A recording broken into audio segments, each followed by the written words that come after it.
എല്ലാവർക്കും എന്റെ പുതിയൊരു വീട്ടിലേക്ക് സ്വാഗതം. പി എം കിസാൻ സമ്മാൻ നിധിയുടെ 20ാമത്തെ ഗഡുവാണ് ഇപ്പോൾ നമുക്ക് കഴിഞ്ഞിരിക്കുന്നത്. എന്നാൽ നിരവധി ആൾക്കാർക്ക് ഇപ്പോൾ കണക്കെടുത്ത് നോക്കുമ്പോൾ തന്നെ 2 ലക്ഷം പേരോളം തന്നെയും പി എം കിസാൻ സമ്മാനിയുടെ 20ാമത്തെ ഗഡുവാണ് ലഭിച്ചിട്ടില്ല. അപ്പോൾ എന്നും പറയുന്ന ഒരു കാര്യമാണ്, നിങ്ങളുടെ സ്റ്റാറ്റസ് എപ്പോഴും നിങ്ങൾ ചെക്ക് ചെയ്ത് നോക്കണം. നിങ്ങൾ എപ്പോഴും അപ്ഡേഷൻ ആയിരിക്കണം എന്ന് പറയുന്നത് അതുകൊണ്ട് തന്നെയാണ്. കാരണം നിരവധി വിഷയങ്ങൾ ഇതിനകത്ത് ഉണ്ടാവും. പി എം കിസാൻ തുടങ്ങിയ സമയത്ത് നമുക്കൊരു അക്കൗണ്ട് നമ്പർ കൊടുക്കാമായിരുന്നു. അന്ന് ആ അക്കൗണ്ട് നമ്പറിലേക്കാണ് പേയ്മെന്റ് വന്നുകൊണ്ടിരുന്നത്. അത് കഴിഞ്ഞിട്ട് പിന്നെ ലാൻഡ് സീഡിംഗ് എന്നൊരു ഓപ്ഷൻ കൊണ്ടുവന്നു.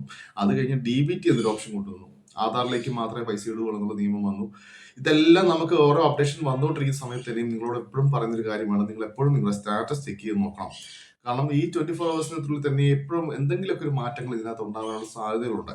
അതുപോലെ തന്നെയാണ് 10 വർഷം കഴിഞ്ഞ് ആധാർ പുതുക്കണം എന്നുള്ളത് നിരവധി ആൾക്കാരോട് നിർദ്ദേശം തന്നിട്ടുള്ളതായിരുന്നു. ആധാർ പുതുക്കണം. അതുപോലെ തന്നെ ബാങ്ക് KYC ഇതെല്ലാം നമ്മൾ അപ്ഡേറ്റ് ചെയ്യാതെ ഒരിക്കലും നമുക്ക് ഒരു വിതരണങ്ങളും നമുക്ക് ലഭിക്കില്ല. കാരണം DBT ട്രാൻസാക്ഷൻ മോഡ് എന്ന് പറഞ്ഞാൽ ഡയറക്റ്റ് ബെനിഫിറ്റ് ട്രാൻസ്ഫർ ചെയ്യുന്ന സമയത്ത് നമുക്ക് എന്തെങ്കിലുമൊക്കെ ആധാറിനകത്ത് ഉണ്ടാകുന്ന മാറ്റങ്ങൾ അല്ലെങ്കിൽ നമ്മുടെ ബാങ്കിൽ ഉണ്ടാകുന്ന മാറ്റങ്ങൾ ഇതെല്ലാം അതിനകത്ത് റിഫ്ലക്ട് ചെയ്യുന്ന ഒരു കാര്യമാണ്. അതുകൊണ്ട് തന്നെയാണ് എപ്പോഴും പറയുന്നത്, നിങ്ങളുടെ സ്റ്റാറ്റസ് ചെക്ക് ചെയ്ത് നോക്കണം, നിങ്ങളുടെ അപ്ഡേഷൻ കറക്റ്റ് ആണോ എന്നുള്ള കാര്യങ്ങൾ നോക്കണം. കുറെ ആൾക്കാർക്ക് ഇപ്പൊ നമുക്ക് ബയോമെട്രിക്കൽ KYC ചെയ്യണം, അല്ലെങ്കിൽ ഫേസ് സ്കാൻ KYC ചെയ്യണം എന്നുള്ളത് കാണിക്കുന്നുണ്ട്. പക്ഷെ അത് ഫേസ് സ്കാനിലേക്ക് ചെല്ലുന്ന സമയത്ത് നമുക്ക് ചെയ്യാനായിട്ട് പറ്റുന്നില്ല. നിങ്ങൾ ചെയ്യേണ്ടത് നിങ്ങളുടെ ആധാർ അപ്ഡേറ്റ് ചെയ്യണം. നിങ്ങളുടെ ആധാർ അപ്ഡേറ്റ് ചെയ്തെങ്കിൽ മാത്രമേ ഫേസ് സ്കാൻ ഓതന്റിക്കേഷൻ ചെയ്യാനായിട്ട് സാധിക്കുകയുള്ളൂ. അപ്പോൾ അങ്ങനെയുള്ള കാര്യങ്ങളെല്ലാം തന്നെയും നിങ്ങൾ എല്ലാ കാര്യങ്ങളും കറക്റ്റ് ആണോ എന്നുള്ള കാര്യങ്ങളെല്ലാം ചെക്ക് ചെയ്ത് നോക്കുക. നിങ്ങളുടെ ബാങ്ക് PFMSനകത്ത് DBT റിജക്ഷൻ വന്നിട്ടുണ്ടോ എന്നുള്ള കാര്യങ്ങളെല്ലാം വ്യക്തമായിട്ട് തന്നെ ചെക്ക് ചെയ്ത് നോക്കുക. നിലവിൽ ഇപ്പോൾ 2 ലക്ഷത്തോളം ആൾക്കാർക്ക് ഈ പ്രാവശ്യം പേയ്മെന്റ് നമുക്ക് വന്നിട്ടില്ല.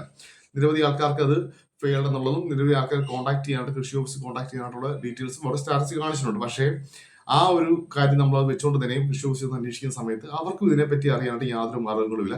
നിങ്ങൾക്ക് വന്നിരിക്കുന്ന വിഷയങ്ങൾ നിങ്ങളുടെ ആധാറുമായിട്ട് ബന്ധപ്പെട്ട് എന്തെങ്കിലും വിഷയങ്ങളുണ്ടോ എന്ന് ആദ്യം ചെക്ക് ചെയ്യാം. നിങ്ങളുടെ ബാങ്ക് പരമായിട്ട് എന്തെങ്കിലും വിഷയങ്ങളുണ്ടോ രണ്ടാമത് ചെക്ക് ചെയ്യേണ്ട കാര്യങ്ങളാണ്. ഈ 2 കാര്യങ്ങൾ ചെയ്താൽ മതി. ലാൻഡ് സീഡിംഗ് ഒരിക്കലും നമുക്ക് രജിസ്റ്റർ വരത്തില്ല.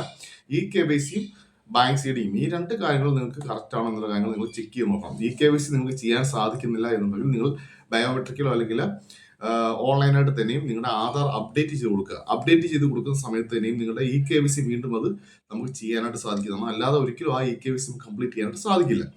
അതുപോലെ തന്നെ നമ്മുടെ സംസ്ഥാനത്തെ ക്ഷേമ പെൻഷൻ വിതരണം ഈ മാസം 1600 രൂപ നമുക്ക് 25 കഴിഞ്ഞിട്ട് നമുക്ക് അക്കൗണ്ടിലേക്ക് എത്തുന്നതാണ്. അടുത്ത ഓണം പെൻഷൻ നമുക്ക് വരുന്നത് 2 മാസത്തെ എന്നൊക്കെ ഉള്ളൊരു അപ്ഡേഷൻ വരുന്നുണ്ട്. പക്ഷേ നമുക്ക് ഡിസംബറിൽ കിട്ടിയതും 1 മാസത്തെ ക്ഷേമ പെൻഷൻ വിതരണം മാത്രമാണ്. അപ്പോൾ അത്ര പ്രതീക്ഷകളൊന്നും നമ്മൾ വെക്കണ്ട. ഈ മാസം എന്തായാലും എല്ലാ മാസവും മുടങ്ങാതെ തന്നെ 1600 രൂപ കിട്ടും. അടുത്ത മാസം ഓണത്തിന് 2 കിട്ടുമോ ഇല്ലയോ എന്നുള്ള കാര്യത്തിൽ ഇതുവരെയും സർക്കാരിന്റെ ഭാഗത്തുനിന്ന് യാതൊരു അപ്ഡേഷൻസും നമുക്ക് വന്നിട്ടില്ല. എന്തായാലും ഈ എല്ലാ മാസവും മുടങ്ങാതെ തന്നെ 1600 രൂപ കിട്ടും. ഇപ്പോൾ നമുക്ക് ഓണം പ്രമാണിച്ച് 2 മാസത്തെ ഒരുമിച്ച് കിട്ടാറുണ്ട്. ഇപ്പൊ നമുക്ക് നേരത്തെ ഡിസംബർ മാസം നമുക്കത് പ്രതീക്ഷിച്ചിരുന്നാണ് 2 ഗഡുക്കൾ വരുമെന്നുള്ളത്. പക്ഷേ ഒരിക്കലും നമുക്ക് ആ ഒരു എമൗണ്ട് നമുക്ക് ലഭിച്ചിട്ടില്ല. അപ്പോൾ അത്ര വലിയ പ്രതീക്ഷകളൊന്നും വെക്കണ്ട. നമുക്ക് എന്തായാലും എല്ലാ മാസവും മുടങ്ങാതെ തന്നെ ക്ഷേമ പെൻഷൻ വിതരണം ലഭിക്കുന്നതാണ്. ഓക്കെ. അതുപോലെ തന്നെ മസ്റ്ററിംഗ് ഇനി ആരെങ്കിലും കംപ്ലീറ്റ് ചെയ്യണമെങ്കിൽ എത്രയും വേഗം തന്നെ മസ്റ്ററിംഗ് കംപ്ലീറ്റ് ചെയ്യേണ്ടതാണ്. ഈ മാസം കൊണ്ട് നമുക്ക് ഇതിനുള്ള അവധിയുള്ളൂ. പക്ഷേ ആ സമയം കൊണ്ട് തന്നെ മസ്റ്ററിംഗ് പൂർത്തീകരിക്കുക. അപ്പോൾ ഇതൊക്കെയാണ് ഇപ്പോൾ നമുക്ക് വന്നിരിക്കുന്ന അപ്ഡേഷൻ. അപ്പോൾ വീഡിയോ ഇഷ്ടമായെങ്കിൽ സബ്സ്ക്രൈബ് ചെയ്യാനും ലൈക്ക് ചെയ്യാനും മറക്കരുത്. Thank you.